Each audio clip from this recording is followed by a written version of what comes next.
Здравейте, уважаеми клиенти и колеги! Това е кратък курс за стартиране на софтуер за контрол на обходите Patrol Management System. Първото нещо, което трябва да направите, е да включите устройството към USB-то на компютъра, да изчакате известно време докато се разпознаят, след което изберете тест, за да проверите дали има комуникация с устройството, прочитане на номер. Излезе номера, значи имаме комуникация. Следващото нещо, което трябва да направим, е изтриване на данните в четеца, за да може да се изтрият предварително маркирани точки, които ще ни попречат за правилната настройка на софтуера.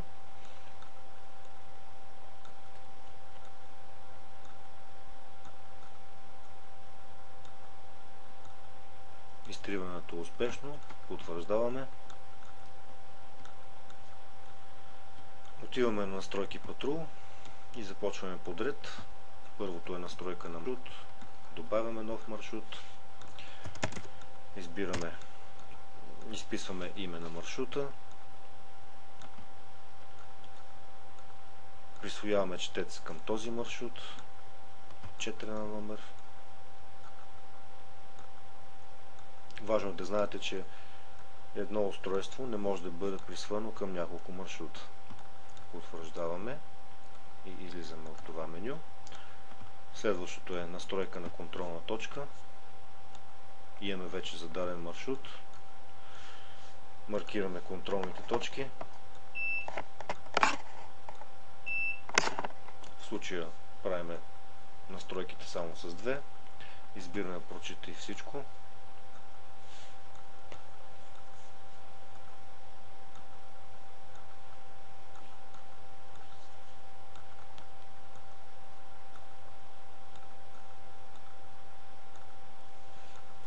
Точките са прочетени. Задаваме имена на точките, като по принцип най-удобно е името на точката да бъде самия пореден номер. По-удобно е за самите справки. Така, добавени са точките към контролера, избираме изход и отиваме на настройка охранители.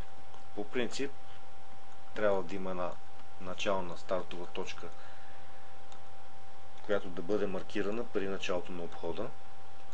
Това се прави с цел, за да се знае кой прави обхода в дадения дата и час.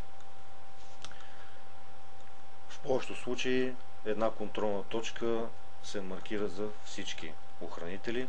Ако желаете да ги разпределите по име или по смени, трябва за всяко име или за всяка смяна да има отделна стартова точка, които да бъдат надписани и поставени в началото на обхода, т.е. в къщичката на охранителите или кабинката.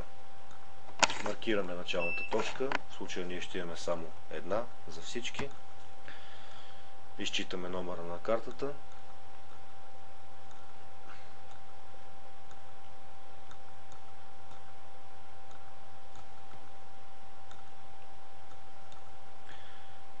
Задаваме име. В случая кръщавам охрана, защото тя е обща за всички. Нямаме запис, директно натискаме изход. Следващата настройка е за събитие. Тук може да регистрираме една или няколко контролни точки, които да в справката да ни напомнят за някакво събитие, т.е. за нередност или някакъв проблем, който примерно след обхода тази точка да бъде маркирана. В момента няма да регистрирам такава точка. Ако желаете, може да го изпробвате. В повечето случаи не се ползва тази опция за събитие. Създаваме план на обходите. Това е графика, по който охранителите ще правят обхода. Избираме маршрут, настройки график. От почивка се избират дните, в които ще се почива. В случая при нас всички дни ще се работи. Началната дата е днешна дата винаги. Избираме групово добавяне за разписание и правим график на обхода. Задължително преди да се направи времето за обхода, да се направи един пробен обход и да се засече нормалното време за обхождане, през което охранителя ще има нормално време за обхода, без да бърза, да погледне насам натам, да си провери нещата, които трябва да провери. В случая ние примерно ще направим един обход 25 минути с почивка 35 минути, т.е. на всеки час ще има по един обход. Началото е от 00 до 23:59, ако обходът е 24 часов. Ако е само нощен, може да се направи последния начин, примерно от 20 часа до следващия ден до 08.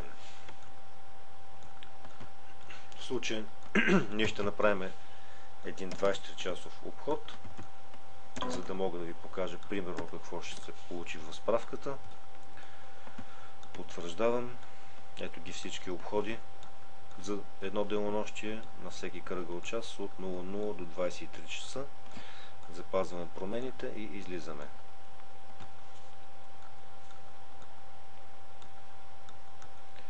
Ето сега ще направим един пробен обход.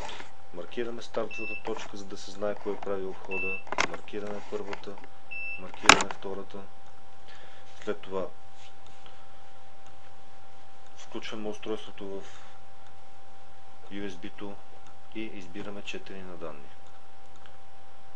По принцип устройството има памет за 60 000 събития, така че не се притеснявайте, може веднъж седмично или веднъж в месеца да се взима от охранителите, за да се източат данните.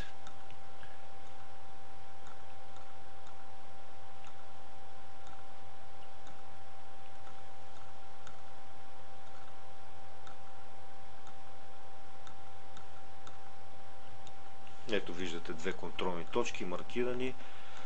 Пише кой го е направил обхода, на коя точка, в коя дата и в колко часа. Това е само справка за събитията. От тук може да направим преглед преди печат или директно да ги разпечатаме на принтер.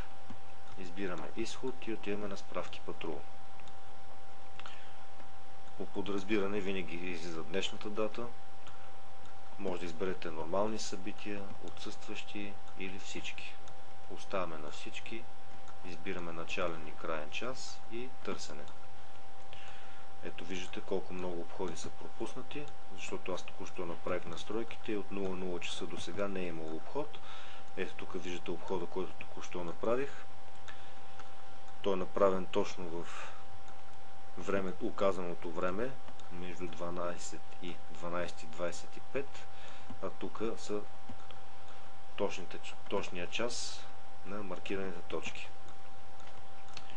Отбележете, че ако обхода направим преди указаното време или след указаното време, дори една минута няма да излезе в справката и ще излезе като отсъстващ.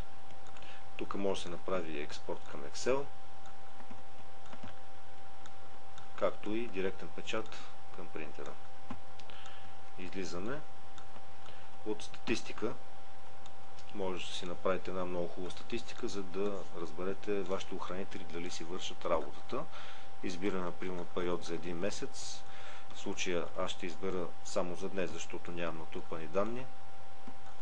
Начало. Ето тук виждате, актуално имаме маркирани две събития, 46 са пропуснати, общо са били 48, т.е. имаме пропуски 95,83% и само 4,17% са маркиранията за деня.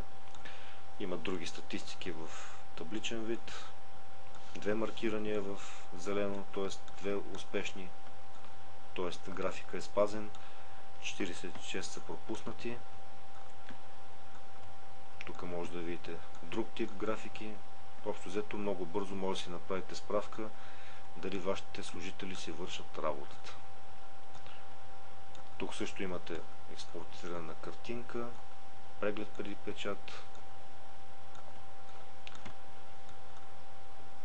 Това беше краткият курс за софтуер за контрол на обходите, Patrol Management System. Ако имате допълнителни въпроси, въпроси, моля потърсете служител от нашия офис.